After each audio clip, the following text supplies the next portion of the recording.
அறிவோம். அனைவருக்கும் நமஸ்காரம்.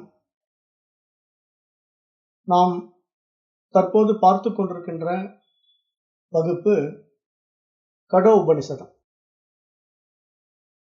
இப்ப இந்த கடோ உபனிஷதம் வகுப்புகள் மூலமாக கடந்த வகுப்புகளிலே முதல் அத்தியாயத்திலே 17 மந்திரங்கள் வரைக்கும் பார்த்து முடிச்சிருக்கோம். இந்த இறுதியாக பார்த்த 17வது மந்திரத்துல 3 நபர்களுடைய தொடர்பு மற்றும் 3 பயிற்சிகள் என்பதை நசிகேதனுக்கு யமதர்மராஜன் சுட்டிக்காட்டினார். இப்ப இந்த நசிகேத வித்தை என்பது புறத்திலே செய்யப்படுகின்ற வித்தை கிடையாது.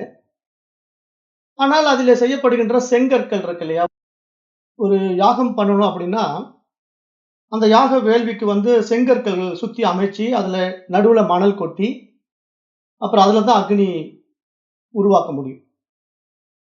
அப்ப அது மாதிரி ஒரு கட்டட அமைப்புல நம்ம செங்கற்களை வச்சு கட்டுறோம் இல்லையா, அது புற வழிபாட்டுல செய்யக்கூடிய யாகம். இப்ப நாம இங்க அக வழிபாட்டுல செய்வதற்கு ஒரு கட்டடம் வேணும். அந்த கட்டடம் எது தெரியுமா? நம்முடைய உடம்பு தான். இப்போ நம்ம அக வேள்வி செய்வதற்கான ஒரு வேள்வி களம் நம்முடைய உடல் என்று இங்கு சொல்லப்படுது. அப்ப இந்த உடலை உருவாக்குவதற்கான முக்கிய கருவிகளாக யார் நமக்கு இருந்திருக்காங்க அப்படின்னா தாயும் தந்தையும். அவ்வாறு உருவாகிய அந்த உடலுக்கு உபதேசத்தின் மூலமாக சில விஷயங்களை சுட்டிக்காட்டியது நம்முடைய குருநாதர். ஆக இங்க என்ன சொல்ல வரார் யமதர்மராஜன், 3 நபர்கள் அப்படிங்கும்போது தாய், தந்தை, குரு இவர்கள் மூவரும் காட்டுகின்ற வழியில் நாம் செல்ல வேண்டும் என்று அந்த கட்டடத்தை, அந்த செங்கற்களை சொல்லிவிடுகின்றார்.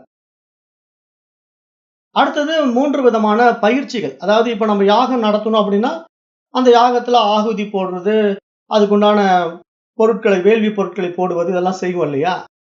அப்ப அந்த மாதிரி இங்க அக வேள்விக்கான பொருட்கள் என்ன அப்படின்னு பார்த்தா 3 பயிற்சிகள் சொல்றாரு. அது தவம், சுவாத்தியாயம், ஈஸ்வர பிரணிதானம். தவம்னா நான் நேரத்தே சொல்லிட்டேன், தன் வாழ்க்கையை சுருக்கி கொண்டு மற்றவர்களுக்காக வாழுகின்ற வாழ்க்கை தான் இங்க தவம்.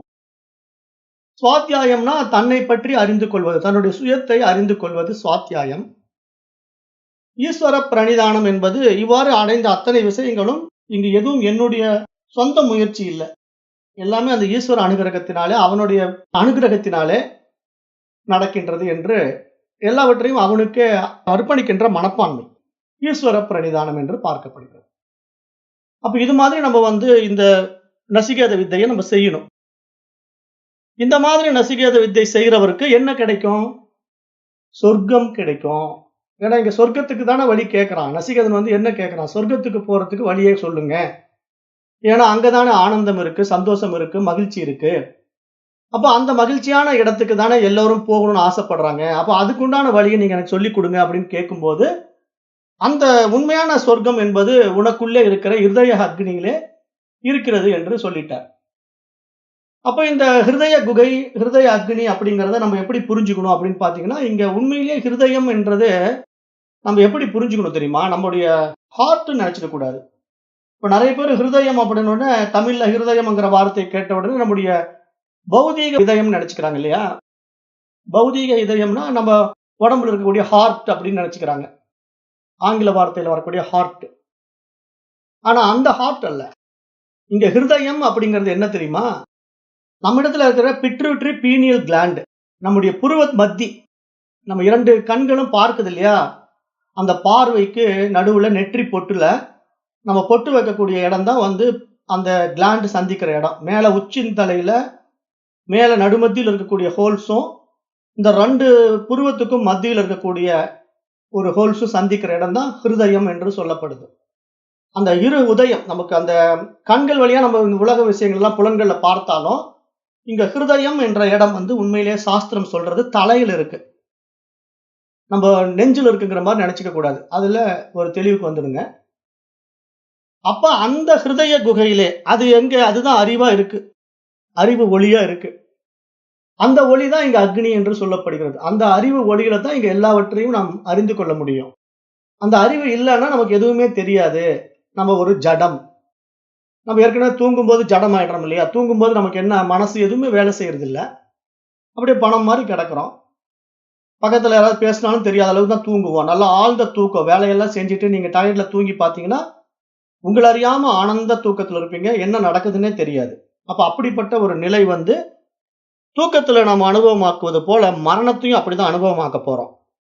ஆனா இங்க மரணம், தூக்கம் இது 2க்கும் இடையில இருக்கக்கூடிய இந்த விழிப்பு நிலை இருக்கு பார்த்தீங்களா? அதுதான் இங்க நம்மள காட்டிக் கொடுக்கக்கூடிய நிலை. அத சாஸ்திரம் சொல்லுது. அதான் விழிப்புணர்வு, விழிப்பு நிலை என்று சொல்லுது. அதுக்கு வந்து நமக்கு இங்க புறத்துல 3 நபர்கள் தேவை. தாய், தந்தை, குரு. 3 பயிற்சிகள் தேவை. தவம், சுவாத்தியாயம், ஈஸ்வர பிரணிதானம். அப்ப இது மாதிரி நம்ம செய்யும்போது நமக்கு என்ன கிடைக்கும்னா சொர்க்கம் கிடைக்கும். அப்ப அந்த சொர்க்கம் கிடைச்சா என்ன கிடைக்கும்? நமக்கு நிலைத்த, நீடித்த அமைதியும், ஆனந்தமும் கிடைக்கும். ஏன்னா நமக்கு இப்போ இந்த உலகத்துல வந்து என்ன தேவைப்படுது? உண்மையிலேயே நம்ம ஒவ்வொருத்தருக்கும் நிலையான மகிழ்ச்சியும், நீடித்த அமைதியும் தேவை. ஏன்னா எல்லாருமே அந்த அமைதியும், ஆனந்தத்தை தான் விரும்புறோம். ஆனா அது எப்படி இருக்கு, எங்க இருக்குன்னு தெரியாம தான் ஓடிக்கிட்டு இருக்கிறோம் அப்படின்னு நான் கடந்த பாடத்திலே உங்களுக்கு சொன்னேன்.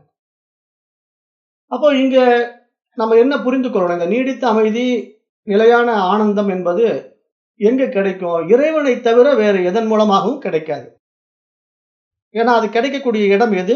இறைவன் மட்டும் தான். அப்போ இங்க நம்ம என்ன புரிஞ்சுக்கணும்? இந்த புற காரணங்கள் வாயிலாக கிடைக்கின்ற இந்த விஷய சுகங்கள்ல நம்முடைய அஞ்ஞானம் நீங்கி அதன் வாயிலாக நாம் அடைகின்ற நம்முடைய சொரூபம், நம்முடைய சுயம் மட்டும் தான் நமக்கு என்ன காட்டிக் கொடுக்கும்னா அமைதியையும், ஆனந்தத்தையும் காட்டிக் கொடுக்கும் என்று இங்க நசிகேத வித்தையை பற்றி யமதர்மராஜன் பேசுகிறார்.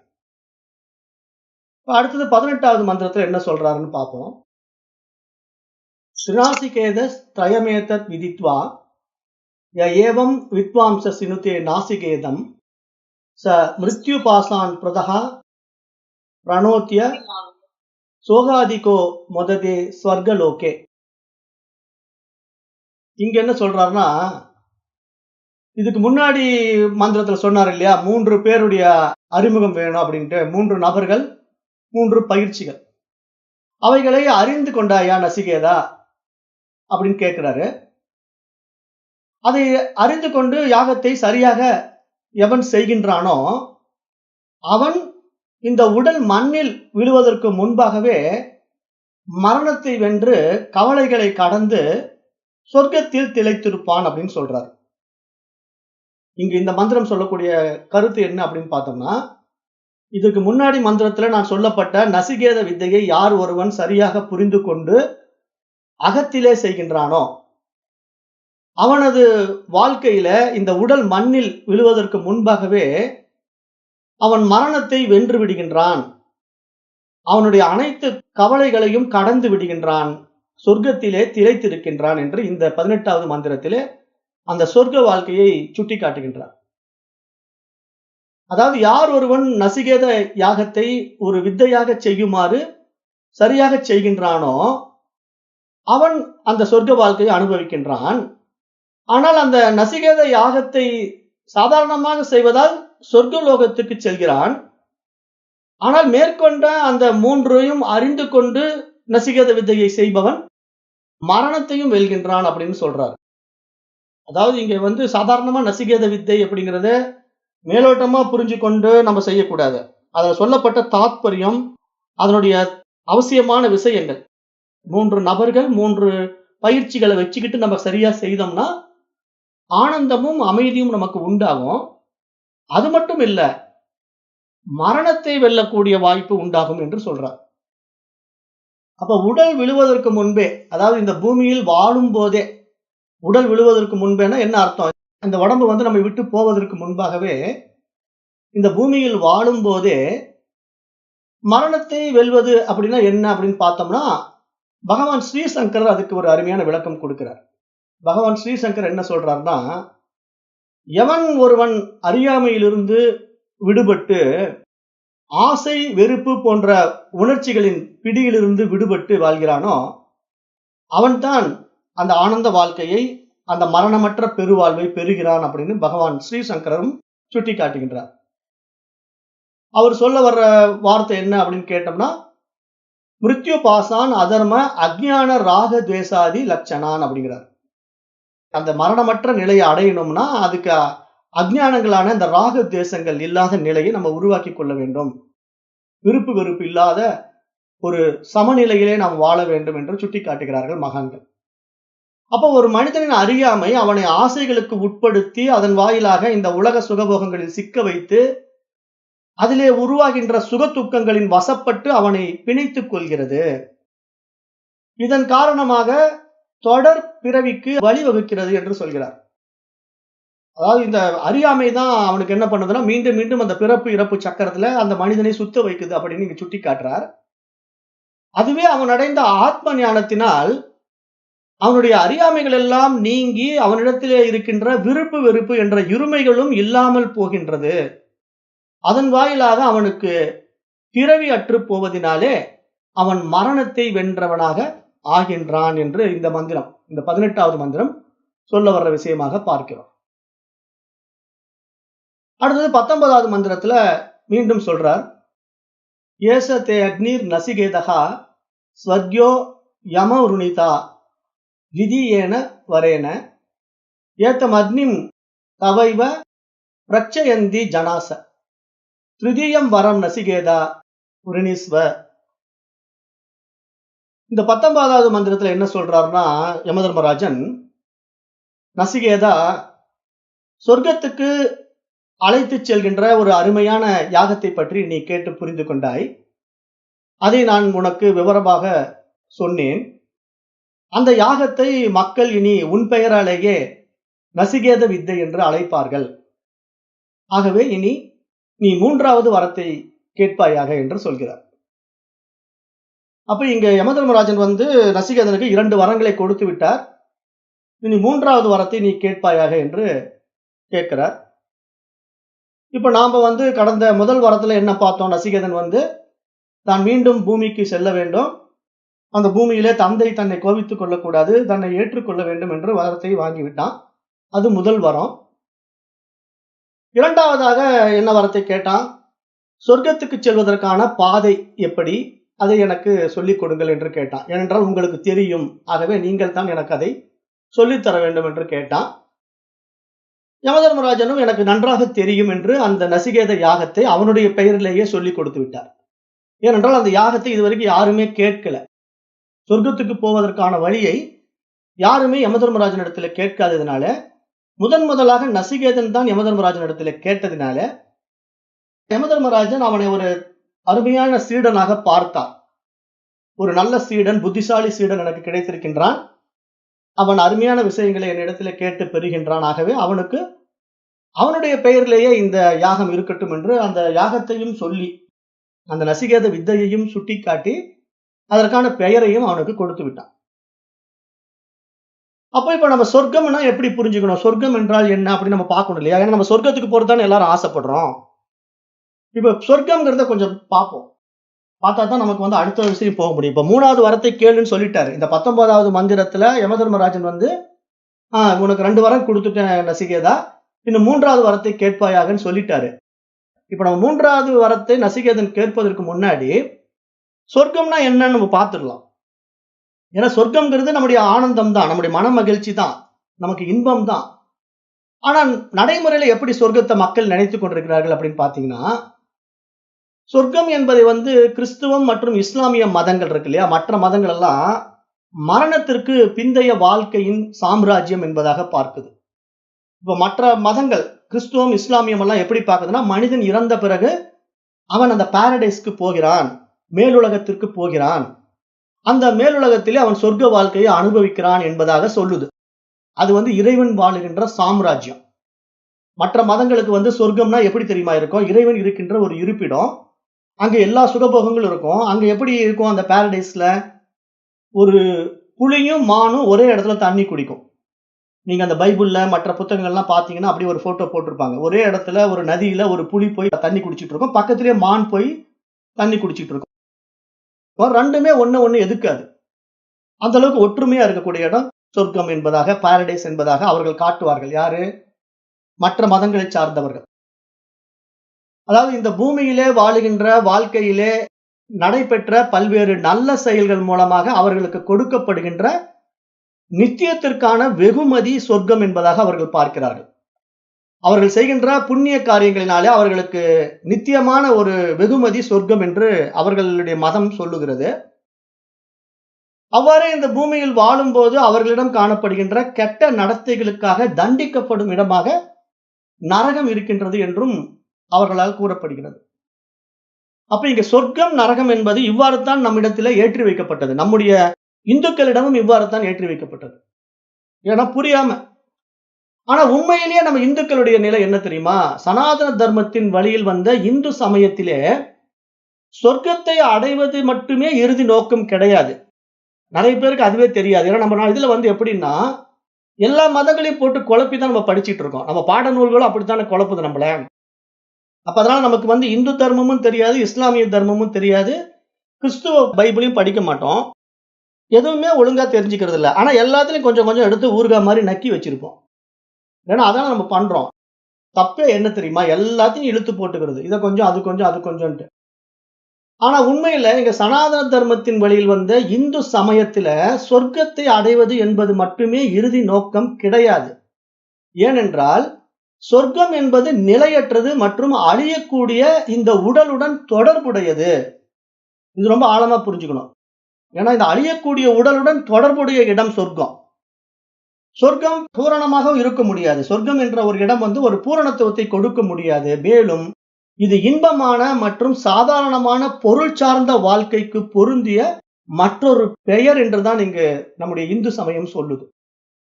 இந்து சமயத்துல சொர்க்கம் என்பதை எப்படி பார்க்குதுன்னா, சுகபோகங்களோட வாழுகின்ற ஒரு இடம். அங்க எல்லா சௌகரியங்களும் அவனுக்கு இருக்கும். ஒரு பொருளாதார பிரச்சனை இருக்காது, பசி பஞ்சம் இருக்காது, அவனுக்கு ஒரு மனைவிக்கு 4 மனைவியோட வாழ்க்கை, இந்த மாதிரி ஒரு ஆனந்த வாழ்க்கை தான் சொர்க்கம். அதுதான் ரம்பா, ஊர்வசி, மேனகா, திலோத்தமா என்று பல சௌகரியங்களை உருவாக்கி கொண்டு வாழுகின்ற ஒரு வாழ்க்கை. அதுதான் சொர்க்கம் என்று இங்கு சொல்லப்பட்டிருக்கு. ஆனா உண்மையிலே நமக்கு இந்த சொர்க்கம் மட்டும்தான் பூமியில் இருக்கா நம்ம இந்து சமயத்துல அப்படின்னு பார்த்தா இல்ல. நம்முடைய இந்து சாஸ்திரத்துல இன்னும் நிறைய விஷயங்கள் இருக்கு. பூமிங்கிற ஒரு விஷயம் மட்டும் இல்லாமல் இன்னும் மற்ற லோகங்கள் இருக்கின்றன. அவைகளை எப்படி சொல்லுதுன்னா, மொத்தம் 14 லோகங்கள் அப்படின்னு நம்முடைய இந்து சமயத்துல சொல்லப்பட்டிருக்கு. 14 லோகங்கள். இந்த பிரபஞ்சத்திலே மொத்தம் 14 உலகங்கள் இருப்பதாக நம்பப்படுகிறது நம்முடைய இந்து சமயத்துல. அந்த 17 லோகங்கள் நம்முடைய சமயத்துல இந்து சமயத்துல தான் மட்டும்தான் இருக்கு. இந்து தர்மத்துல மட்டும்தான் இருக்கு. மற்ற மதங்கள் ஏற்றுக்கொள்வதில்லை. கிறிஸ்துவ மதமோ இஸ்லாமிய மதமோ இந்த 14 உலகங்களை ஏற்றுக்கொள்ளாது. அவங்களுக்கு 2 உலகம் தான், சொர்க்கம், நரகம், அவ்வளவுதான். அந்த சொர்க்கம் இறைவன் வாழுகின்ற இடம், நரகம் சாத்தான் வாழுகின்ற இடம், அவ்வளவுதான் அவங்களுக்கு. ஆனா இங்க நமக்கு 14 உலகங்கள் இருக்கு. அந்த 14 உலகங்கள்ல எப்படி சொல்றோம்னா 14 லோகங்கள். அதுல மேல் உலகம் இருக்கு. இந்த பூமிக்கு மேல 6 உலகங்கள் இருக்கு. கீழ் உலகம் இருக்கு. இந்த பூமிக்கு கீழே 7 உலகங்கள் இருக்கு. மொத்தம் பூமியோட சேர்ந்து 14 உலகங்கள் இருக்கு. இப்ப பூமிக்கு மேல இருக்க உலகங்கள் என்ன? அதாவது 6 உலகங்கள் பூமியோட சேர்த்து மொத்தம் 7 உலகங்கள் என்னென்ன அப்படின்னு பார்த்தா, இந்த பூமி இல்லாம புவர், சுவர், மகர், ஜனோ, தபோ, சத்ய அப்படின்னு மொத்தம் 7 உலகங்கள் பூமியோட. புவர்லோகம், சுவர்லோகம், மகர்லோகம், ஜனோலோகம், தபோலோகம், சத்தியலோகம் என்று இந்த 7 உலகங்களும் மேல் உலகங்களாக பார்க்கப்படுது. அதே மாதிரி பூமியிலிருந்து கீழே வந்துட்டோம்னா அதல, விதல, சுதல, தலாதல, மகாதல, ரசாதல, பாதாள அப்படின்னு 7 உலகங்கள் இருக்கு. அப்ப இந்த கீழே இருக்கிற 7 உலகங்கள், பூமிக்கு மேலே இருக்கின்ற 6 உலகங்கள், பூமியோட சேர்த்து மொத்தம் 14 உலகங்கள் இருக்கிறதா இந்து சமயம் பேசுது. ஆனா இப்படிப்பட்ட உலகங்கள் எப்படி இருக்குது அப்படின்னு பார்த்தா, நம்ம இந்து சமயத்தை சரியானபடி புரிந்து கொண்ட சனாதன தர்மத்தின் வழியில் வந்தவர்கள் எல்லாமே என்ன சொல்றாங்க அப்படின்னா, இவைகள் எல்லாம் ஜீவர்கள் வாழுகின்ற வாசத்தலங்கள் என்கிறார். வாசத்தலங்கள்னா வாழ்க்கையை வாழுகின்ற ஒரு இடம். அது எல்லாமே இந்த பிறப்பு மற்றும் இந்த இறப்பு சுழற்சியோடு பிணைக்கப்பட்டிருக்கிறது என்று சொல்லப்படுது. அதாவது சொர்க்கம் அல்லது நரகத்தில் வசிக்கின்றது போலவே இந்த உலகங்களிலும் நாம் வசிக்கின்றோம். ஆனா எப்படி வசிக்கின்றோம்? மீண்டும் மீண்டும் பல்வேறு உலகங்களுக்கு மாறி மாறி வசிக்கின்றோம். ஒரே இடத்துல நம்ம இருக்கிறது இல்ல. ஒரு வாழ்க்கை சொர்க்கத்தில் இருக்குன்னா அடுத்த வாழ்க்கை நரகத்துக்கு போயிடும். அதுக்கு அடுத்த வாழ்க்கை பாதாள லோகத்தில் இருக்கும். இப்படி இந்த 14 லோகங்களையும் மாறி மாறி நாம் வாழுகின்ற மறுசுழற்சி செய்யப்படுகின்றோம் என்று சொல்லுது. அப்ப இந்த லோகங்கள் உண்மையிலேயே எப்படி நம்மிடத்திலே மறுசுழற்சி செய்யப்படுகிறது என்று பார்த்தா, இங்கு சனாதன தர்மம் அருமையான சான்று கொடுக்குது. அது எப்படின்னா, இந்த லோகங்கள் எல்லாமே உண்மையில் மனிதனின் மனம் சார்ந்த வாழ்க்கை என்பதை எடுத்துக் கூறுகிறது. மனிதனுடைய மனம் சார்ந்த வாழ்க்கைகள் இதெல்லாம். ஏன்னா இங்க பூமிக்கு மேலான உலகங்கள் 6 இருக்கிற மாதிரி, பூமிக்கு கீழான உலகங்கள் 7 இருக்கிற மாதிரி, இந்த பூமியிலே நன்மை தீமைகளை சரியாக புரிந்து கொண்டு சமநிலையில் வாழ்ந்து விட்டா அவன் வந்த வேலையை முடித்துக் கொண்டு போக முடியும். இல்லன்னா அவன் என்ன பண்ணுவான், கீழ் உலகங்களாகிய அதல விதல சுதல தலாதலங்கிற நிலைக்கு கீழ் இறங்குவான். அதெல்லாம் மன ரீதியாக அவன் பாதிக்கப்பட்ட வாழ்க்கை. அப்ப அந்த வாழ்க்கையில ஒவ்வொரு விதமான துயரத்தை அவன் அடைவான். அந்த துயரங்கள் பூரா அவனுக்கு மனவேதனையை உண்டு பண்ணும். வாழும்போதே பல்வேறு துயரங்களுக்கும் பிரச்சனைகளுக்கும் ஆளாகக்கூடிய அந்த வாழ்க்கை முறையை தான் இது மாதிரி பல பெயர்களில் நம்முடைய சனாதன தர்மம் பிரித்து கொடுத்திருக்கு. இதெல்லாம் மனம் சார்ந்த வாழ்க்கை என்று பார்க்குது. அது மாதிரி மேலுலகத்துல நீங்க பூமிக்கு மேல இன்னும் நல்ல நல்ல வாழ்க்கை வாழ முடியும். அது புவர்லோகம், சுவர்லோகம், மகர்லோகம், ஜனோலோகம், தபோலோகம், சத்தியலோகம் வரைக்கும் நம்ம உயர முடியும். அது மனம் சார்ந்து தான் உயர முடியும். அப்ப இங்க மனத்தினுடைய பரிணாமம் என்பது படிப்படியாக விரிந்து வர வேண்டும். விரிந்து நல்ல புத்திகளை உள்ள கொண்டு போய் செலுத்தி சரியான வாழ்க்கை நம்ம வாழும்போதுதான் நம்முடைய வாழ்க்கை ஆனந்தத்தை நோக்கி போகும் என்று இங்கு சாஸ்திரம் சொல்ல வருது. அப்ப இத்தகைய மனச்சார்ந்த உலகத்திலிருந்து நம்ம விடுபட வேண்டுமானால் என்ன செய்யணும்? அந்த ஜீவன் தன்னை உணர்கின்ற சுய உணர்தலால் மட்டுமே அது சாத்தியமாகும் என்று சொல்லுது.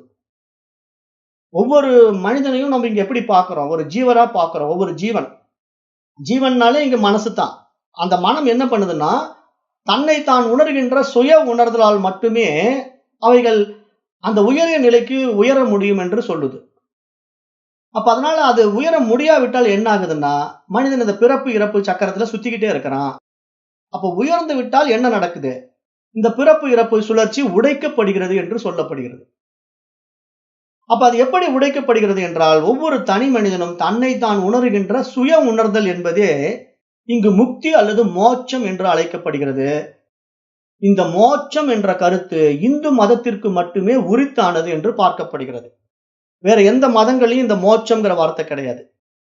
நம்ம இந்து மதத்துல மட்டும்தான், நம்ம இந்து மதம்னு கூட சொல்ல முடியாது, இந்து சமயம் தான் சொல்லணும். ஏன்னா நம்ம மதமே நம்மளுக்கு கிடையாது. நம்மளுக்கு சனாதன தர்மம் தான்.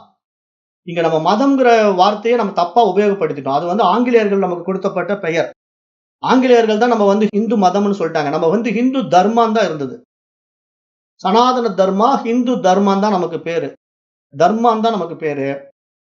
ஆனா இவர்கள் என்ன பண்ணிட்டாங்கன்னா, அவர்களுடைய மதம் போல நம்மளும் மதமாக மாற்றி விட்டார்கள். அது மாதிரி அவர்களுடைய மத பிரச்சாரங்களை நம்ம இடத்துல சொல்லும் போது நம்ம இடத்துல ஏற்றி வைக்கப்பட்டதுதான் இந்த சொர்க்கம் நரகம் என்பது கூட. உண்மையிலே சொர்க்கம் நரகம் என்பது நம்முடைய இந்து தர்மத்துல இல்ல. ஏன்னா இந்து தர்மத்துல அப்படி ஒரு லோகமே கிடையாது. எல்லாம் மனம் சார்ந்த வாழ்க்கை தான். அப்ப இங்க மோட்சம் என்பது பிறப்பு மற்றும் இறப்பு சுழற்சியிலிருந்து விடுதலை மற்றும் பரமனுடனான இறுதி இணைப்பு என்பதாகத்தான் பார்க்கப்படுகிறது. இங்க மோட்சம்ன்ற வார்த்தையே என்ன தெரியுமா? வீடு பேறு விடுதலைன்னு தான் அர்த்தம். அப்ப யாருக்கு விடுதலை? மனதிற்கு விடுதலை. அந்த மனம் சுதந்திரம் ஆயிடுது, ஆனந்தமா இருக்கு, ஃப்ரீ வில் கிடைச்சிருந்தது. அப்படிப்பட்ட ஒரு நிலை கிடைக்கும் போதுதானே அவன் சுயமாக வாழ முடியும். இல்லைன்னா கட்டுப்பாட்டிலேயே வாழுவான். ஒரு சிறை வாழ்க்கையாகத்தான் இருக்கும். மனிதனுடைய வாழ்க்கை ஃப்ரீ வில்ங்கிறது எப்படி? நம்ம இங்க வெளியே இருந்தா என்ன வேணா நம்ம செய்யலாம். நம்மளை கொண்டு போய் சிறை வச்சுட்டா அந்த 4 சோத்துக்குள்ளதான் நம்ம வாழ முடியும். அந்த வாழ்க்கை எப்படி இருக்கும்? நம்ம எது நினைச்சாலும் செய்ய முடியுமா? எதுவுமே செய்ய முடியாது. அப்படிப்பட்ட ஒரு முடக்கப்பட்ட வாழ்க்கையாக மாற்றிக்கொள்கிறான் மனிதன். அறியாமையினாலே மாற்றிக்கொள்கிறான். அப்ப அதிலிருந்து அவன் விடுதலை பெற வேண்டும். அதுவே மோட்சம், அதுவே முக்தி என்று நம்முடைய இந்து சமயம் இங்கு சுட்டி காட்டுகிறது. அப்ப அப்படிப்பட்ட நிலை என்னவாக இருக்கும் என்றால், அந்த ஆன்மா பிரம்மம் என்ற பரமாத்மாவுடன் இணைகின்ற பேரானந்த நிலை என்பதாக சுட்டி காட்டுகிறது. ஏன்னா தன்னை ஜீவனாக பாவித்துக் கொண்டிருந்தவன் தன்னுடைய உண்மை சொரூபத்தை உணர்கின்ற பொழுது அந்த சுயமே, அந்த அறிவே இறைவன் என்று புரிந்து கொள்ளும் போது அவனிடத்திலே ஆனந்தம் உண்டாகின்றது. அந்த வகையிலே அவன் இந்த பூமியில் வாழும் போதே அடைகின்ற ஆத்ம ஞானத்தினாலே அவன் பரமனை அல்லது தன்னை உணர்ந்து கொண்டு வாழுகின்ற வாழ்க்கையே சொர்க்கம் என்பதாக பார்க்கப்படுகிறது என்றுதான் நீங்க சொல்ல வருகிறது. ஏன்னா சொர்க்கம்னா எங்கேயோ இருக்குன்னு நினைச்சுக்க கூடாது. அது நம்முடைய மனதின் விடுதலை தான் சொர்க்கம். ஏன்னா மனம் கட்டுப்பட்டு இருக்கிற வரைக்கும் அந்த வாழ்க்கையில சொர்க்கம் கிடையாது. அதை புரிந்து கொள்ள வேண்டும். அப்ப பரமனை அறியாமல் மனம் போன போக்கிலே போகின்றவர்கள் அடையக்கூடிய இந்த பூமியில் வாழுகின்ற வாழ்க்கையே அவர்களை பல்வேறு துயரத்துக்கு உட்படுத்துவதனாலே அந்த வாழ்க்கை முறையை நரகம் என்பதாக பார்க்கப்படுகிறது. இப்படித்தான் நம்ம புரிஞ்சுக்கணும். சொர்க்கம் நரகம் என்பது எப்படின்னா, தன்னை உணர்ந்து தன்மயமானவனுடைய வாழ்க்கை சொர்க்க வாழ்க்கை, தன்னை உணர முடியாமல் மனம் போன போக்கிலே போய்கொண்டிருக்கிறவருடைய வாழ்க்கை நரக வாழ்க்கை என்று இங்கே சொர்க்கம் நரகத்திற்கான விளக்கங்கள் விளக்கப்படுகிறது. அப்போ இப்ப இந்த சொர்க்க நரக வாழ்க்கையை நம்ம எப்படி புரிஞ்சுக்கலாம் அப்படிங்கறத நடைமுறையோடு நம்ம ஒப்பிட்டு பார்க்கலாமே. இன்னும் எளிமையா புரியும் உங்களுக்கு. ஏன்னா இங்க இறைவன் என்பவன் எப்படி இருக்கிறான், அந்த இடத்துல நான் இங்க எப்படி இருக்கிறேன் அப்படின்னு தெரிஞ்சா தானே அந்த வாழ்க்கையில உண்மை தன்மை நமக்கு புரியும். அப்ப நம்ம நடைமுறை வாழ்க்கையோடு ஒப்பிட்டு பார்ப்பதற்கான ஒரு உதாரணத்தை பார்க்கலாம். அது நம்ம சாதாரண உதாரணம் தான். என்ன அப்படின்னு பாத்தீங்கன்னா, இப்போ நம்ம எல்லாருமே வீடியோ கேம்ஸ் விளையாடி இருப்போம். இப்ப நம்ம வீடியோ கேம்ஸ் எல்லாம் பாத்தீங்கன்னா சின்ன சின்ன கையில இருக்கிற ஒரு சின்ன பொருளை வச்சு விளையாடுற வீடியோ கேம்ஸை பத்தி நான் சொல்லல. இப்ப நவீன டெக்னாலஜில கம்ப்யூட்டர் வீடியோ கேம்ஸ் எல்லாம் வந்துருச்சு. இப்போ கம்ப்யூட்டர் வீடியோ கேம்ஸ் எல்லாம் பாத்தீங்கன்னா ரொம்ப high level video graphic card எல்லாம் போட்டோம்னா அதுல நீங்க என்ன பண்ணலாம்னா, ஒரு வீடியோ கேம் விளையாடுறதா இருந்தா ரியல் வேர்ல்டை நீங்க கிரியேட் பண்ண முடியும். அந்த வீடியோ கேம்ஸ் எல்லாம் எப்படின்னா, இப்போ ரொம்ப ஹை வீடியோ கிராஃபிக்ஸ் கார்டு போட்ட கம்ப்யூட்டருடைய விலை பாத்தீங்கன்னா 1 lakh எல்லாம் வரும், 1 லட்ச ரூபா வரும். இப்போ அந்த 1 லட்ச ரூபா வர்ற வீடியோ கிராஃபிக் கார்டு போட்ட கம்ப்யூட்டரை நீங்க வாங்கி அதுல ஒரு வீடியோ கேம் இன்ஸ்டால் பண்ணிட்டீங்கன்னு வச்சுக்கீங்களேன், அந்த கேம் எப்படி இருக்கும்னு பாத்தீங்கன்னா ஒரு ரியல் வேர்ல்டு, விர்ச்சுவல் வேர்ல்டு இருக்கும். நீங்க வெளியே எப்படி இந்த உலகத்துல வாழ்றீங்களோ அதே மாதிரி ஒரு உலகம், உண்மையான ஒரு உலகம் அதுல இருக்கும் அந்த வீடியோ கேம்குள்ள. அதுல நிறைய கேரக்டர்ஸ் இருக்கும், ரியல் வேர்ல்டு மாதிரியே இருக்கும். அங்க எல்லாமே சூரியன் இருக்கும், சந்திரன் இருக்கும், நம்மை போன்ற மனிதர்கள் இருப்பாங்க, கட்டடங்கள் இருக்கும். இப்படி பலவிதமான வீடியோ கேம்ஸ் இன்னைக்கு தயாரிக்கப்பட்டு மார்க்கெட்ல விநியோகத்துல இருக்கு. ஒவ்வொன்றும் நிறைய விலை கொடுத்து வாங்கி விளையாடுற குழந்தைகளும் இருக்கு. பணக்கார வீட்டு குழந்தைங்க விளையாடுறாங்க.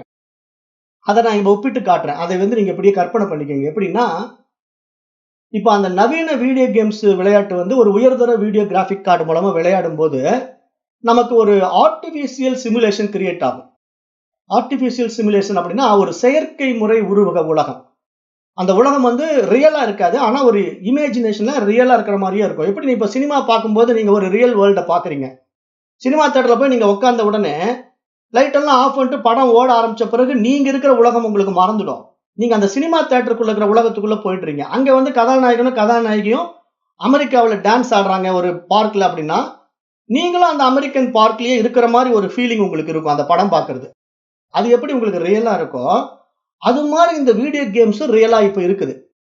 ஆனா பட் அந்த படத்துல என்ன ஒரு ப்ராப்ளம், சினிமா படம் பார்க்கும்போது எடுக்கப்பட்ட படத்தை நீங்க கம்முன்னு பார்த்துட்டு இருக்கணும், நீங்க ஒரு மாற்றமும் பண்ண முடியாது. ஆனா இங்க வீடியோ கேம்ஸ்ல என்னன்னா, நீங்களே உங்கள் வாழ்க்கையை மாத்தலாம். அதுக்கான கேரக்டர் இங்கே அதை நீங்க கிரியேட் பண்ண முடியும். அதுக்கான கேம்ஸ் தான் இப்ப கொடுக்கப்பட்டிருக்கு. அப்ப அந்த மாதிரி ஒரு 3D கேம்ஸ், ஒரு higher graphic cards used video games எடுத்து நம்ம விளையாடணும்னா ஒரு ஆர்டிபிஷியல் சிமுலேஷன் உருவாக்கப்பட்டு அந்த தொழில்நுட்பத்தின் வாயிலாக ஒரு ரியல் வேர்ல்டு கிரியேட் ஆகும் அந்த கேம்ல. அப்ப நீங்க என்ன பண்ணணும், அந்த ரியல் கேம்ல ஒரு கேரக்டரை நீங்க சூஸ் பண்றீங்க. ஒரு ஹீரோவா அல்லது ஒரு ஹீரோயின் கேரக்டரை நீங்க எடுத்துக்கிட்டீங்க அப்படின்னா அதை வச்சு நீங்க கேமை ஸ்டார்ட் பண்ணிட்டீங்கன்னா அந்த கேமினுடைய எண்டு அருமையா கொண்டு போகும். உங்களை போகிற வழி, அந்த போற இடம், நீங்க வாழ்ற வாழ்க்கை எல்லாமே ஒரு உண்மையாவே இருக்கிற மாதிரி இருக்கும். அந்த விளையாட்டை விளையாடுற குழந்தைங்க பாத்தீங்கன்னா இந்த வெளி உலகத்தை மறந்து அந்த ஆர்டிபிஷியல் வேர்ல்டுல, அந்த ஆர்டிபிஷியல் சிமுலேஷனுக்குள்ள போய் சிக்கிக்கும். அந்த குழந்தை வெளி உலகமே தெரியாது, சாப்பிட கூப்பிட்டாலும் வராது, யார் கூப்பிட்டாலும் தெரியாது. அந்த ரியல் கேம் மாதிரி அதுக்குள்ள போய் அந்த வாழ்க்கையை அந்த குழந்தை வாழுது. இதை ஏன் நான் இங்க சொல்றேன் தெரியுமா? இந்த பாயிண்ட்டை ஏன் நான் இங்க எடுத்து சொல்றேன் அப்படின்னா, அந்த வீடியோ கேம் விளையாட்டுல உண்மையான உலகம் இருப்பது போன்றும் அந்த விளையாடும் கதாபாத்திரம் உண்மையாகவே இருப்பது போன்றும் உள்ள ஒரு நிலையில அந்த குழந்தை விளையாடுகிறது. ஆனால் உண்மையில் அந்த குழந்தை எங்க இருக்கு? வீடியோ கேமுடைய கம்ப்யூட்டருக்கு வெளி இருக்கு. ஆனா உண்மையில் அந்த குழந்தை எங்க போயிடுது? உண்மையில வெளி இல்லை. இப்போ அது விளையாட ஆரம்பிச்ச உடனே அந்த குழந்தை வெளி இருக்கிறத மறந்துட்டு அந்த புது உலகத்துக்குள்ள போய் பூந்துடுது. பூந்துட்டு என்ன பண்ணுது? அந்த உலகத்தை உண்மையாக நம்பி அந்த உலக வாழ்க்கையை வாழுகின்றது. இது அப்படியே நீங்க நம்ம ரியல் லைஃப்குள்ள கொண்டு வாங்க. இப்ப நாம என்ன பண்ணிட்டு இருக்கோம்னா, இப்ப நாம் வாழுகின்ற இந்த வாழ்க்கை அப்படித்தான் இருக்கிறது. எதுக்காக இது இப்ப நான் சொல்ல வரேன்னா, அந்த வீடியோ கேம்ல விளையாடுகின்ற ஒரு கதாபாத்திரத்துக்குள்ள அந்த குழந்தை போன உடனே பாத்தீங்கன்னா, அந்த குழந்தை அந்த இடத்துல ஒரு ஹீரோவோ அல்லது ஹீரோயின் கேரக்டர் எடுத்துக்கிட்டு அந்த கேமை விளையாட ஆரம்பிச்ச உடனே, அதுல எதிராளிகள் நிறைய பேர் வருவாங்க, நிறைய கேரக்டர் வருவாங்க. அங்க நிறைய உலகங்கள், வீடுகள், கடற்கரை எல்லாமே இருக்கும். நம்ம உலகம் மாதிரியே ரியலா இருக்கும். அதை அப்படியே ப்ளே பண்ணிட்டு போயிட்டே இருக்கும். அங்க எல்லாம் நம்ம ரியல் லைஃப் மாதிரியே போய் டீ குடிக்கும், ஒரு இடத்துல பணம் பர்ச்சேஸ் பண்ணும், பேங்க்குக்கு போகும். இவ்வளவும் அந்த கேம்ல இருக்கு. அப்படியே ரியல் வேர்ல்டு. அப்ப அந்த விளையாட்டை பாத்தீங்கன்னா, கடையில போய் பர்ச்சேஸ் பண்ற முதல் கொண்டு அந்த குழந்தை விளையாடிட்டு இருக்கும்போது, இந்த வெளி உலகத்தை மறந்து அந்த உலகத்திலே வாழுகின்ற வரைக்கும், அந்த கதாபாத்திரம் தான் இந்த குழந்தை என்பதாக இருக்குமே தவிர, உண்மையில் அந்த கம்ப்யூட்டருக்கு வெளியே இருக்கிற குழந்தை தன்னை மறந்து விடுகிறது அல்லவா? அது மாதிரி தான் நாம இங்க விளையாடிக்கிட்டு இருக்கிற இந்த வாழ்க்கை நம்முடைய உண்மை சொரூபத்தை மறந்து விளையாடி கொண்டிருக்கிறோம் என்று ஒரு உதாரணத்துல உங்களுக்கு சுட்டி காட்டுறேன். இப்ப அந்த வீடியோ கேம்குள்ள போய் எப்படி அந்த குழந்தை தன்னுடைய உண்மை சொரூபத்தை இழந்து விட்டு அந்த வீடியோ கேம்ஸ்ல இருக்கிற கதாபாத்திரத்தையே உண்மையாக பாவித்துக் கொண்டு அந்த விளையாட்டை சுவாரஸ்யமாக விளையாடி கொண்டிருக்கிறதோ, வெளி உலகம் இருப்பது தெரியாமல் பொய்யான உலகத்தை உண்மை உலகமாக பாவித்து விளையாடி கொண்டிருக்கின்றதோ, அது போல இங்க நாமும் என்ன பண்றோம்னா, இது மாதிரி ஒரு வாழ்க்கை விளையாடிட்டு இருக்கிறோம். இப்போ நான் இங்க வகுப்பு எடுத்துட்டு இருக்கிறேன், நீங்க அங்க கேட்டுட்டு இருக்கீங்க. இன்னொருத்தர் சினிமா பார்த்துட்டு இருக்காரு, இன்னொருத்தர் டீ சாப்பிட்டுட்டு இருக்காரு, இன்னொருத்தர் டிஃபன் சாப்பிட்டுட்டு இருக்காரு. இதெல்லாம் இந்த வேர்ல்டுல நடந்துட்டு இருக்கு. அப்ப இந்த வேர்ல்டுல எனிவேர் எந்த சம்பவம் நடந்தாலும் இதெல்லாம் ஒரு ரியல் வேர்ல்டு மாதிரியே நமக்கு இருக்கு. ஏன்னா நான் இந்த கதாபாத்திரத்துல இருக்கிறதுனால. இப்ப நான் இங்க லைவ்ல உட்கார்ந்து இந்த கதாபாத்திரத்தை செய்து கொண்டிருப்பதனால எனக்கெல்லாம் இது உண்மையாக இருப்பது போல நடந்து கொண்டிருக்கிறது. ஆனால் இதற்கு பின்னால் ஒருவன் என்னை இயக்கிக் கொண்டிருக்கின்றான். நல்லா புரிஞ்சுக்கணும். அந்த வீடியோ கேம்ல விளையாடுகின்ற குழந்தை அந்த வீடியோ கேம் விளையாட்டில் இருக்கக்கூடிய கதாபாத்திரம் உண்மை என்று நினைத்தாலும், அந்த விளையாட்டை வெளியிருந்து ஒரு குழந்தை இயக்கிக் கொண்டிருக்கிறது. அதுதான் உண்மை. அந்த குழந்தை தான் உண்மையான குழந்தை. ஆனா அந்த விளையாட்டை விளையாடிக்கிட்டு இருக்கிற குழந்தை அந்த கதாபாத்திரத்துக்குள்ள போய் சிக்கிக்கிட்டு அந்த உலகத்தை உண்மை என்று விளையாடி கொண்டிருப்பது போலவே இங்கு நாமும் நம் வாழ்க்கையை விளையாடி கொண்டிருக்கின்றோம் என்ற ஒரு விஷயத்தை எப்பொழுது நம்ம புரிந்து கொள்கிறோமோ, அப்பொழுதுதான் நாம் விழித்துக் கொள்ள முடியும். ஓ, என்னை வைத்து யாரோ விளையாடி கொண்டிருக்கிறார்கள். அப்ப இந்த வாழ்க்கை உண்மை வாழ்க்கை இல்ல, இது ஒரு வீடியோ கேம் வாழ்க்கை. அப்ப இந்த மாதிரி ஒரு பிளே நம்மளை வச்சு நடக்குது. அப்ப இதுல நான் எதுவும் சுயமா முடிவெடுக்க முடியாது. என்ன அது இயக்குது. நல்லா யோசனை பண்ணி பாருங்க. அந்த வீடியோ கேம் கேரக்டர்ல இருக்கக்கூடிய அந்த குழந்தை அந்த கதாபாத்திரத்தை இந்த வெளியே இருக்கிற குழந்தை தான் இயக்கும். அந்த குழந்தை இயக்குற மாதிரி தான் அந்த கேரக்டர் செய்யும். அந்த கேரக்டர் ஜம்ப் பண்ணணும்னு இந்த குழந்தை முடிவு பண்ணணும்னா குதிக்க வைக்கும். ஒரு குதிரை மேல ஏறி உட்கார வைக்கணும்னா ஏறி உட்கார வைக்கும். ஒரு பஸ்ல போக வைக்கணும்னா பஸ்ல போக வைக்கும். எல்லாமே இந்த வெளியே இருக்கிற குழந்தை தான் விளையாடும். அது மாதிரி நம்முடைய வாழ்க்கைய வெளியிருந்து ஒருத்தன் விளையாடிட்டு இருக்கிறான். அவன் தான் இறைவன். அதை சொல்றதுக்கு தான் இந்த வீடியோ கேம்ஸ் கதையை கொண்டு வந்தேன். ஏன்னா இது நீங்க புரிஞ்சுக்கணும். ஏன்னா அந்த ஆர்டிபிஷியல் சிமுலேஷன்ங்கிறது ஒரு சாதாரண விஷயம் இல்ல. நம்முடைய அறிவுக்கே நம்ம இப்படி படைக்கப்படும் போது நம்மை படைத்த இறைவனுடைய அறிவு எப்படி இருக்கும் யோசனை பண்ணி பாருங்க. நாம ஒரு சாதாரண அறிவு வைத்துக் கொண்டே இப்படிப்பட்ட தத்ரூபமான விஷயங்களை, இப்படிப்பட்ட ஒரு அருமையான விஷயங்கள் எல்லாம் செய்து இந்த வாழ்க்கையை நம்ம அனுபவிக்கும் போது நம் எல்லாரையும் படைத்த அந்த இறைத்தன்மை அது எவ்வளவு பவர்ஃபுல் பிரெயின், எவ்வளவு பவர்ஃபுல் அறிவாளியா இருக்குங்கிறத நம்ம கற்பனைக்கு எட்டாத ஒரு நிலைப்பாட்டை நம்ம பார்க்கணும். அப்ப அப்படிப்பட்ட ஒரு பேரறிவை தான் நம்ம இங்க கான்சியஸ்னஸ் சொல்றோம், அவேர்னஸ் சொல்றோம்.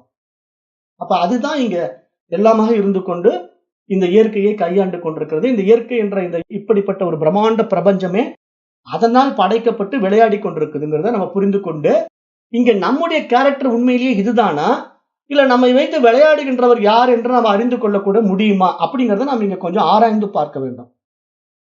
இப்ப நீங்க யோசனை பண்ணி பாருங்க.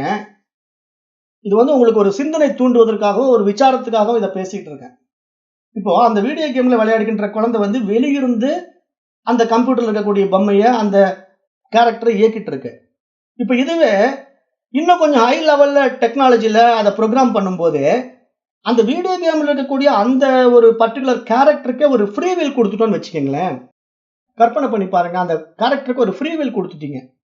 அதுவே என்ன வேணா முடிவெடுத்து எப்படி வேணா விளையாடட்டும் அப்படின்னு ஒரு ஃப்ரீ வில் கொடுத்து நீங்க ப்ரோக்ராம் பண்ணிட்டு அந்த கேமை ஆன் பண்ணி விட்டீங்கன்னா அது என்ன பண்ணும், அந்த கேரக்டரே அந்த கேம்குள்ள போய் எல்லா வேலையும் அதுவே செய்யும். வெளியிருந்து ஒருத்தர் இயக்க வேண்டியதில்லை. அதுவே அதன் போக்கில் எல்லாமே செய்யும். அப்படி அதன் போக்கில் அதுவே எல்லாம் செய்து கொண்டு அது விளையாடுகின்ற அந்த வாழ்க்கையை நீங்க வெளியிருந்து பார்க்கும்போது அது சரியா இருக்குமா தவறா இருக்குமா கவனிச்சீங்கன்னா உண்மையில அது எப்படி இருக்கும், பெரும்பாலும் தவறாகவே இருக்கும். ஏன்னா நம்முடைய அறிவாற்றல் வேற. என்னதான் ப்ரோக்ராம் பண்ணி அதுல ஃப்ரீவில் கொடுத்தாலும் அது எடுக்கக்கூடிய ஒரு அறிவுத்திறன் கொஞ்சம் நம்முடைய அறிவிலிருந்து வெளிப்பட்ட அறிவாக இருக்கிறதுனால அந்த ஒரு குறிப்பிட்ட அளவு தான் அது வெளிப்படுமே தவிர நம்ம அளவுக்கு புதுமையான ஒரு நுணுக்கமான ஒரு நுண்ணறிவு கொண்டதாக அந்த கேரக்டர் அங்க இருக்க முடியாது என்று நாம் பார்க்க வேண்டியது போல இங்கேயும் இறைவன் என்ன பண்றான்னா நமக்கும் ஒரு ஃப்ரீவில் கொடுத்துட்டான். அப்ப நாம என்ன பண்றோம்? அந்த ஃப்ரீவில்ல நம்ம இஷ்டத்துக்கு நம்ம செயல்படுத்த பார்த்தோம்னா நம்ம சரியா விளையாடுறோமா இந்த வாழ்க்கையா அப்படின்னா இல்ல, தப்பு தப்பா விளையாடுறோம். அப்ப அந்த ஃப்ரீவில் கொடுத்ததுனால நம்ம தப்பு தப்பா விளையாடுறதுனால உண்மையிலே நம்ம சரியா விளையாடணும்னா நம்ம யார் கையாளணும்? அந்த வெளியே இருக்கிற ஆள் தான் கரெக்டா கையாள முடியும். நம்மள விளையாட விட்டோம்னா நம்ம சொதப்பிடுவோம் விளையாட்டை. அது மாதிரி அங்கேயும் அந்த கேரக்டரை விளையாட விட்டோம்னா அதை சொதப்பிடுவோங்கிறதுனால இங்க உண்மையான வாழ்க்கைங்கிறது எப்படின்னா இறைவனை சார்ந்து இருக்கிறது. அதனால எல்லாம் அவன் மூலமா தான் நடக்குதுன்ட்டு இங்க இந்த கேரக்டருக்குள்ள இருக்கிற நமக்கு புரிஞ்சு போச்சுன்னா நம்ம வந்த வேலை முடிஞ்சுது. நம்முடைய கேரக்டர் வந்து டெஸ்ட்ராய் ஆயிடும்.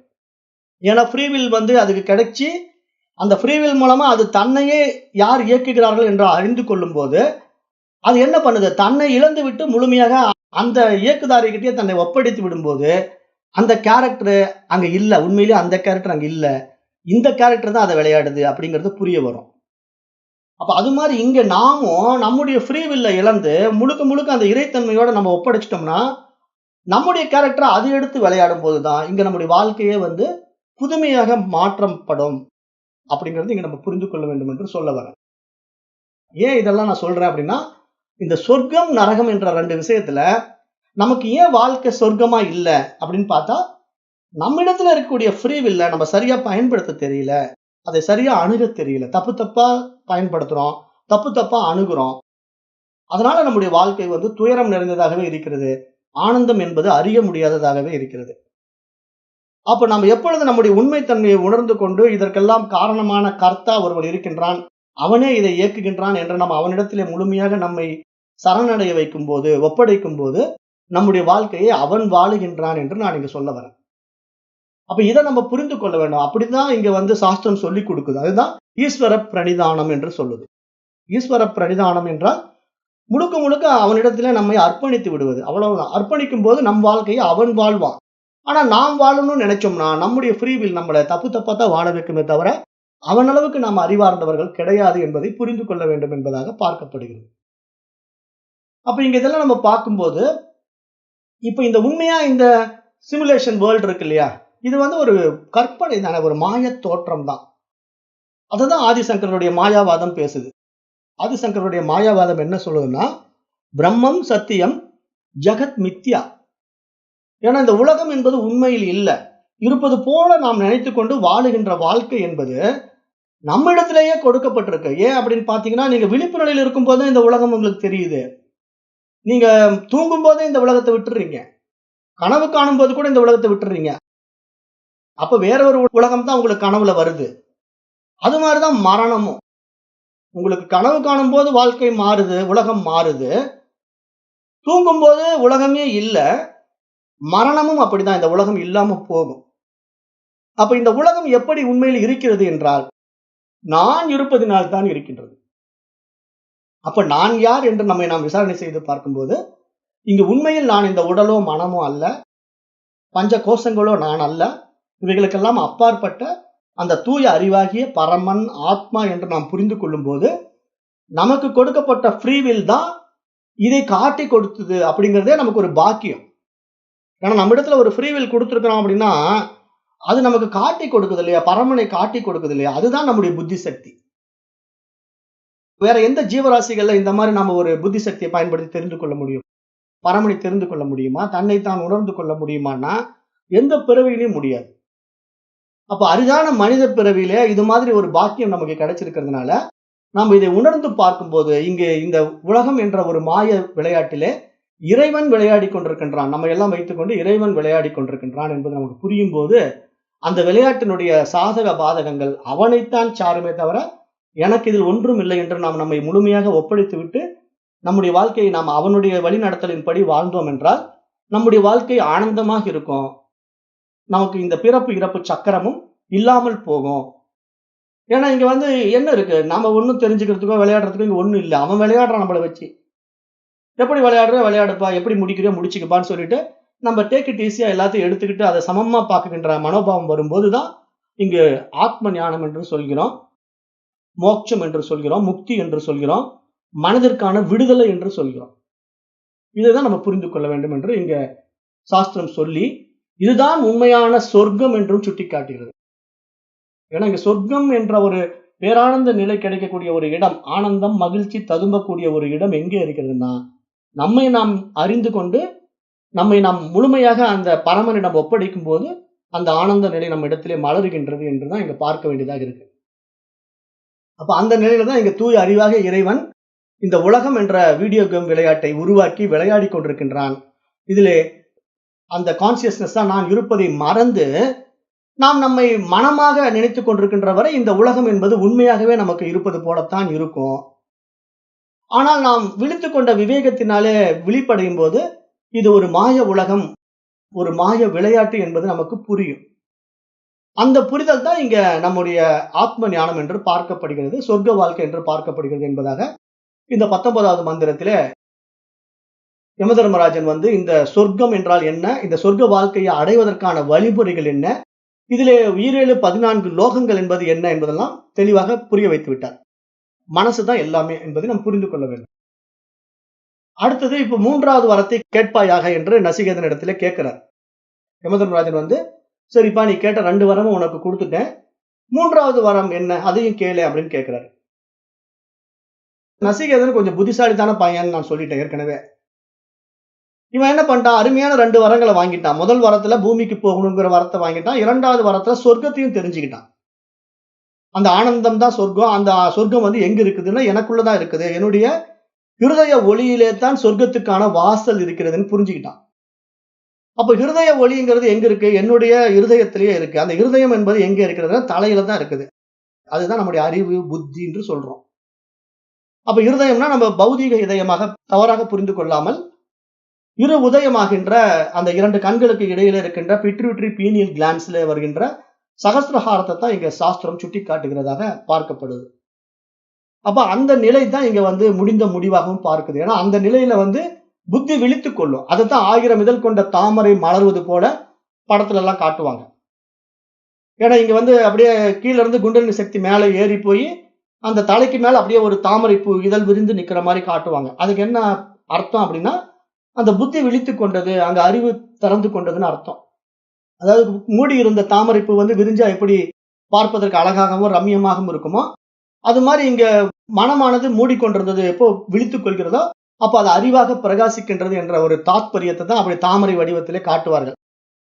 அதை நம்ம புரிந்து கொள்ள வேண்டும். அந்த நிலை தான் இங்க மரணமற்ற நிலை.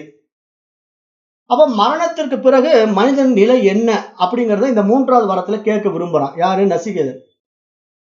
அப்ப இந்த உபநிஷத்தின் மைய கருத்தான மரணத்திற்கு பிறகு மனிதனின் நிலை பற்றிய உபதேசம் இனிமேல் தான் தொடங்குது. இந்த 20வது மந்திரத்திலிருந்து தொடங்குது. இந்த 20வது மந்திரம் பார்ப்போம். ஏயம் பிரேதே விசிகித்சா மனுஷ்யே ஸ்தித் ஏகே நாயமஸ்தி சைக்கே ஏதத் வித்யா மனுசிஷ்ட ஸ்வயா அகம் வரணாமேச வரஸ்துதிய. இந்த 20வது மந்திரத்துல என்ன சொல்றாருன்னா, மரணத்திற்கு பிறகு மனிதன் வாழ்கின்றான் என்று சிலரும், இல்லை இல்லை அவன் வாழ்வதில்லை அவன் இல்லாமல் போகின்றான் என்று சிலரும் இந்த சந்தேகத்தை கேட்டுக்கொண்டே இருக்கிறார்கள். ஆகவே யமதர்மராஜனே, இந்த சந்தேகத்தை உன்னிடம் கேட்டு நான் தெளிவு பெற விரும்புகின்றேன். இதுவே நான் கேட்கின்ற 3வது வரம் என்று கேட்கிறான். ரொம்ப அருமையான வரம். ஏன்னா இதெல்லாம் யாராலையும் கேட்க முடியாது. இந்த மாதிரி ஒரு கேள்வி கேட்கறதுக்கே ஒரு புத்திசாலித்தனம் வேணும் இல்லையா? இப்ப நிறைய பேர் கேள்வி கேளுங்கன்னு நம்ம சொன்னோம்னா, இந்த சாமி எப்படி கும்பிடுறது, அந்த சாமி எப்படி கும்பிடுறது, கோயிலை வலமா சுத்தலாமா கோயிலை இடமா சுத்தலாமா, இந்த மாதிரி கேள்விதான் கேட்கறவங்க நிறைய பேர் இருக்காங்க. ஆனா இங்க நசிகேதன் என்ன கேட்கிறான், மரணத்திற்கு பிறகு மனிதன் வாழ்கின்றான் என்று சிலர் சொல்கிறார்கள், இல்லை இல்லை அவன் இல்லவே இல்லை வாழ்வதே கிடையாது என்று சிலர் சொல்கிறார்கள். அப்ப இதில் என்னுடைய சந்தேகத்துக்கு சரியான விளக்கம் நீங்கள் தான் கொடுக்க முடியும். ஆகவே இதுவே எனது 3வது வரம் என்று கேட்டுட்டான். ஆனா இது ஒரு சாதாரண விஷயம் இல்லை. ஏன்னா மரணத்துக்கு பிறகு உண்மை நிலை என்னங்கிறது யார் சொல்றது? யமதர்மராஜனே சொன்னான்னா என்ன ஆகும்? நாம எல்லாம் விழிச்சுக்க மாட்டோமா? நம்மளாம் மரணத்துக்கு பிறகு இந்த மாதிரி ஒரு நிலைன்னு தெரிஞ்சிட்டா நம்ம உஷாராயிடுவோம் இல்லையா? அப்ப உஷாராகிற ஒரு நிலையை கேள்வி கேட்கறான்னா யமதர்மராஜா உடனே அதுக்கு பதில் சொல்லிடுவானா? அடுத்து யமதர்மராஜன் சொல்றான் 21வது மந்திரத்துல, தேவை ரத்ராபி விசிகித்சிதம் புரா நகி சூவிஜி நேய மனுரேச தர்மா அந்யம் வரம் நசிகேதோ ருணீஸ்வா மா மோப்பரோத் சீரதிமா சுருஜைனம். என்ன சொல்றான்னா 21வது மந்திரத்துல யமதர்மராஜன், நசிகேதா, இந்த விஷயத்திலே தேவர்களுக்கே சந்தேகம் இருக்குப்பா. இந்த விஷயம் மிக மிக ஒரு நுட்பமான விஷயம்ப்பா. இது அவ்வளவு எளிதாக எல்லோராலும் புரிந்து கொள்ள முடியாதுப்பா. ஆகவே நீ வேறு யாராவது வரம் கேளேன், இந்த வரம் உனக்கு வேண்டாம், இந்த விஷயத்துல நீ என்ன தயவு செஞ்சு கட்டாயப்படுத்தாத, என்னை விட்டு விடு அப்படின்ட்டு யமதர்மராஜனே நசிகேதன் இடத்திலே மரணத்துக்கு பிறகு என்ன நடக்கும்ங்கிற விஷயத்தை சொல்ல மறுக்கிறான். அதுதான் இந்த 21வது மந்திரம். இந்த 21வது மந்திரத்துல யமதர்மராஜன் சொல்றான், இந்த விஷயத்தை நான் சொல்ல மாட்டேன், வெளியே சொல்ல முடியாது, ஏன்னா இது புரியாது, ஏன்னா இந்த விஷயத்துல தேவர்களுக்கே சந்தேகம் இருக்குது, மேலும் இது மிகவும் நுட்பமான விஷயம்ப்பா, அதனால நீ புரிந்து கொள்ள முடியாது, உன்னை போன்ற சிறு பையன்கள் எல்லாம் இதை புரிந்து கொள்ளவே முடியாது. நீ இதற்கு முன்னாடி 2 வரம் கேட்ட, அருமையான வரம், நான் உனக்கு அதுக்கு கொடுத்துட்டேன். ஆனா தயவு செஞ்சு இந்த 3வது வரத்தை கேட்டு என்னை கட்டாயப்படுத்தாத, என்னை விட்டு விடுன்னு கெஞ்சுறான் இந்த 21வது மந்திரத்துல. அதுக்கு நசிகேதன் என்ன சொல்றான்ட்டு 22வது மந்திரத்தை பார்ப்போம். நசிகேதன் சொல்றான், தேவை ரத்ராபி விசிகித்சிதம் கில துவம்ச மிருத்யோ யன்ன சுஜ்னேயமாத்த வக்தா சாஸ்ய பாத்ருகன்யோ ந லப்யோ நான்யோ வரஸ்துல்ப ஏதஸ்ய கச்சி. இவன் என்ன சொல்றான் நசிகேதன், என்ன சுவாமி, இந்த விஷயத்துல தேவர்களுக்கே சந்தேகம் உள்ளதா? என்ன ஐயா சொல்றீங்க? இதனை எளிதாக அறிய முடியாது என்று நீங்களும் சொல்கிறீர்களா? ஆனால் இதை உபதேசிப்பதற்கு உம்மை போல வேறொருவர் எனக்கு கிடைக்க மாட்டாரே. ஆகவே எனக்கு வேறு எந்த வரமும் இதற்கு இணையாக இருக்கவே முடியாது என்று சொல்றான். இங்க நசிகேதன் என்னன்னா பிடிவாதமா நிக்கிறான். அவர் என்ன சொல்றாரு, இந்த மாதிரி மரணத்துக்கு பின்னாடி வரக்கூடிய விஷயத்தை யாரும் சொல்லி புரிய வைக்க முடியாது, அதை புரிந்து கொள்ளக்கூடிய பக்குவம் இல்ல, அது தேவர்களுக்கே புரியாதுன்னு அவர் சொல்லும் போது, இவன் என்ன சொல்றீங்க, தேவர்களுக்கே இது புரியாதா? நான் ஏதோ தேவர்கள்லாம் எல்லாம் தெரிஞ்சு வச்சிருப்பாங்கன்னு நினைச்சிட்டு இருந்தேன், நீங்க என்ன தேவர்களுக்கே இது தெரியாது, அவர்களுக்கே சந்தேகம் உள்ளது என்று சொல்கிறீங்களே யமதர்மராஜனே. அப்ப இதனை எளிதாக அறிய முடியாது என்று நீங்களே சொல்கிறீர்கள் என்றால், ஆனால் இதை உபதேசிப்பதற்கு உங்களை விட்டால் வேறொருவர் எனக்கு கிடைக்க மாட்டார். ஆகவே இந்த வரம் தான் எனக்கு வேண்டும், இதற்கு இணையாக வேறு வரம் வேண்டாம் என்பதாகவே மறுக்கிறான். இந்த 22வது ஸ்லோகத்துல நசிகேதன் பிடிவாதமா நிக்கிறான். ஏன்னா இது அப்படிப்பட்ட ஒரு முக்கியமான விஷயம். மரணத்துக்கு பின்னாடி என்ன நடக்க போகுதுங்கிறத ஒரு சாதாரண மனிதன் தெரிந்து கொண்டா மனித வர்க்கத்துக்கே அது ஒரு முக்கியத்துவம் வாய்ந்ததா மாறிடும். அப்புறம் ஒவ்வொரு மனிதனும் மரணத்தை அடைய மாட்டானே. ஏன்னா இங்க யமதர்மராஜனுக்கு என்ன தேவை? மரணம் தானே. யமதர்மராஜனுடைய டியூட்டியே என்ன? மிருத்யு தான், மரணத்தை கொடுப்பவன் தான் யமதர்மராஜன். அவனிடத்திலேயே போய் மரணத்தை வெல்லும் வழியை கேட்டா அவன் சொல்லி கொடுப்பானா? அது மரணத்துக்கு பின்னாடி என்ன நடக்கும்ங்கிறத அவன்கிட்டயே போய் கேட்டா அவன் சொல்லுவானா? முடியாது. ஆகவே இவன் யமதர்மராஜன் என்ன பண்றான், நசிகேதனை திசை திருப்புவதற்கான சில முயற்சிகளை கையாள விரும்புகிறான். அதுதான் இனி வருகின்ற 23லிருந்து 25வது ஸ்லோகம் வரைக்கும் ஒரு 3 ஸ்லோகங்கள் நசிகேதன் இடத்துல யமதர்மராஜன் கொஞ்சம் ஐஸ் வைக்கிறான். அதை பார்ப்போம். சதாயுசகா புத்திர பௌத்ரான் ருணிஸ்வ பகுன் பசூன் ஹஸ்தி ஹிரண்மவச்சான் பூமேர் மகதாய தனம் ருணிஸ்வ ஸ்வயம் ச ஜீவ சரதோ யாவதிஷ்சதி. இங்க என்ன சொல்றான், 23வது மந்திரத்துல யமதர்மராஜன் நசிகேதன் கிட்ட, நசிகேதா, அந்த வரம் விட்டுடு, அந்த வரம் உனக்கு புரியாது, நீ புரிந்து கொள்ள முடியாது, அதனால நான் உனக்கு வேற ஒண்ணு தரேன். என்னன்னா, நீ 100 ஆண்டுக்கு மேல நீ ஆயுள் உள்ள குழந்தைகளையும் பேரன் பேத்திகளையும் கொடுக்குறேன். ஏன்னா அவங்க எல்லாம் ரொம்ப காலம் வாழட்டும், உன்னுடைய வாரிசுகள் நீண்ட நெடுங்காலம் வாழட்டும். ஆகவே உனக்கு பிறக்கக்கூடிய குழந்தைகள், அவர்களுக்கு பிறக்கக்கூடிய குழந்தைகள் ஆகிய உன்னுடைய பேரன் பேத்தி வரைக்கும் எல்லாருக்குமே தீர்க்க ஆயுஷ் கொடுக்குறேன், நல்ல தீர்க்க ஆயுஷ் கொடுக்குறேன், சதாயுசு கொடுக்குறேன். அப்புறம் ஏராளமான பசுக்கள் தரேன், ஏராளமான பசுக்கள், யானைகள், அப்புறம் பொன் பொருள், குதிரை போன்றவற்றை எல்லாம் கூட கொடுக்குறேன். அப்புறம் இந்த பூமியில வந்து நீ அரசாள விரும்புறீன்னா உனக்கு பெரிய ஒரு இடத்தையே கொடுக்குறேன், பெரிய அரசையே கேளு, அது கூட கொடுக்குறேன். நீ எவ்வளவு தூரம் அதை அனுபவித்து வாழ விரும்புகிறாயோ அதுவரை வாழ்ந்து கொள்ள, இந்த மரத்தை மட்டும் கேட்காத அப்படிங்கிறான். நினைச்சு பாருங்களேன், இப்படிப்பட்ட ஒரு வாய்ப்பு கொடுத்தா நாம என்ன சொல்லுவோம்? அருமை அருமை, எனக்கு இப்படி ஒரு வாழ்க்கை தான் எதிர்பார்த்துட்டு இருந்தேன், உடனடியா கொடுங்க, நான் போய் கீழே பூமி ஆண்டுகிட்டு ஜாலியா இருக்கிறேன்னு சொல்லுவோம். ஆனா நசிகேதன் என்ன சொல்றான்னு பாருங்க. ஏத்த துல்லியம் யதி மன்யசே வரம் ரிணீஸ்வ வித்தம் சிரஜீவி காம்ச மகா பூமௌ நசிகேதஸ் தத்துவமேதி காமானாம் துவா காமபாஜம் கரோமி. மேலும் சொல்றான், அதே யமதர்மராஜனை திருப்பி சொல்றான், அந்த ஆசையோட நிறுத்திக்கல. நசிகேதா, இதற்கு இணையான வரம் என்று நீ வேறு எதையாவது கருதினால் கூட அதை கூட கேள். இப்ப நான் இவ்வளவு கொடுக்குறேன் இல்லையா, நான் என்னென்ன கொடுக்குறேன்? 100 ஆண்டுகள் வாழக்கூடிய உன்னுடைய குழந்தைகளுடைய வாழ்க்கை, உன்னுடைய பேரர்களுடைய வாழ்க்கை, அப்புறம் உனக்கு தேவையான பசுக்கள், யானைகள், குதிரைகள், பொன் பொருள் எல்லாவற்றையும் கேளு. பூமியில ஒரு மிகப்பெரிய ராஜ்யத்தை கூட நீ ஆண்டுக்கொள். அது கூட நீ எவ்வளவு காலம் வாழ விரும்புகின்றாயோ அவ்வளவு காலம் ஆண்டுக்கொள். உனக்கு எல்லாமே நான் கொடுத்துட்றேன். அல்லது இன்னுமே இதற்கு இணையான வேறு ஏதேனும் வரம் நீ கேட்கிறீன்னா கூட சொல்லு, அதை கூட கொடுக்கிறேன். இதுக்கு இணையான வரம் என்று நீ வேறு ஏதாவது கருதினால் அதையும் கேள். செல்வம் கேள், நீண்ட ஆயுள் கேள், பரந்த பூமியில் அதிபதியாக வாழ்க்கை வாழ வேண்டும் என்று நீ எதை வேண்டுமானாலும் கேள். இது மாதிரி உனக்கு எல்லா சௌகரியங்களும் நான் பண்ணித்தரேன், இது எல்லாம் நீ வச்சுக்கோ. ஆனா இந்த மரணத்துக்கு பின்னாடி மட்டும் என்னங்கிற விஷயத்தை கேட்காதப்பா அப்படிங்கிறாரு. மீண்டும் சொல்றாரு அடுத்த மந்திரத்துல,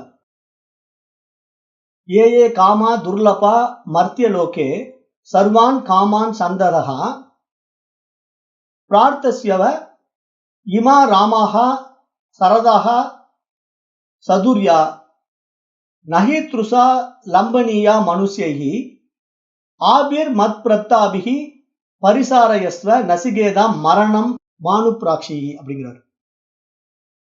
இந்த 25வது மந்திரத்துல என்ன சொல்றாருன்னா, மீண்டும் யமதர்மராஜனே பேசுறாரு. நசிகேதா, மானிட உலகிலே அடைதற்கு அரிதான ஆசைகள் எவையெல்லாம் இருக்கிறதோ அவைகள் எல்லாவற்றையும் உன் விருப்பம் போல கேட்டு நீ என்னிடம் பெற்றுக்கொள். உனக்கு சாரதிகளுடன் கூடிய தேர்களை தருகிறேன், இசை ஞானம் கொண்ட வாத்திய கலைஞர்களை தருகிறேன், ஆண்களை மயக்குகின்ற தேவலோக பெண்களை தருகிறேன். இத்தகைய தேவலோக பெண்கள் மனிதர்களுக்கு கிடைக்கக்கூடியவர்களே கிடையாது. ஏன்னா இந்த மாதிரி தேவலோக பெண்கள் எல்லாம் வந்து தேவலோகத்துல தான் அனுபவிக்க முடியும், நீ பூமியில அனுபவிக்கவே முடியாது. ஆனா நான் பூமிக்கே உனக்கு கொடுக்கிறேன். ஆகவே நான் தருகின்ற இவைகளால் நீ வேண்டிய பணிவிடைகளை எல்லாம் பெற்றுக்கொள். ஆனால் மரணத்தை பற்றி மட்டும் கேட்கவே கேட்காது என்று இந்த 25வது மந்திரத்துல மீண்டும் நசிகேதனிடத்திலே யமதர்மராஜன் கேட்கின்றான். ஏன்னா யமதர்மராஜனை பொறுத்த வரைக்கும் இந்த மரணமற்ற வாழ்க்கையை இவன் விரும்புறான், அந்த மரணத்தையே வெல்லக்கூடிய ஒரு வழியை கேட்கறான். அப்படிங்கும்போது அதை சொல்லிக் கொடுக்க முடியாது. ஏன்னா அதுக்கு உண்டான பக்குவம் இல்லாம இருக்கிறான் இவன் அதுக்கு தகுதியானவனா இல்லை அப்படின்னு அவன் பரிசோதிக்கிறான்.